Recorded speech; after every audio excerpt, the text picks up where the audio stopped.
Només resten uns mesos per posar de manifest la trajectòria del Club de Futbol Amposta. Amb motiu del centenari que es celebrarà el 2015, el club de la capital del Montsià va presentar dijous el nou logotip que reflecteix l'esperit del club ampostí.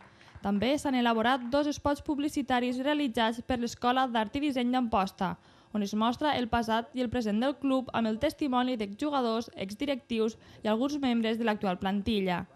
En principi, el primer que s'ha fet ha sigut dissenyar un logotip que l'ha dissenyat el nostre jugador del juvenil A, Berciano Pereira, alumne també de l'Escola d'Art i Disseny d'Amposta.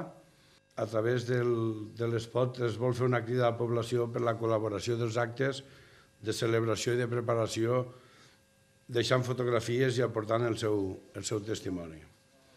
Per al 2015, el club ha dissenyat un any ple d'actes per celebrar el seu centenari. Es faran diverses entrevistes amb gent relacionada amb el club al llarg de la seva història. També elaboraran un llibre commemoratiu amb fotografies i documentació de la seva trajectòria. A més, el Museu Terres de l'Ebre cedirà el seu vestíbul a partir del mes de març i durant 6 mesos per mostrar l'exposició que il·lustra el centenari del club ampostí. La comissió organitzadora del centenari també vol reunir el màxim nombre de dones que han sigut pubilles de festes majors representant a l'Amposta. Un altre objectiu és elaborar una samarreta per al primer equip commemorativa del centenari.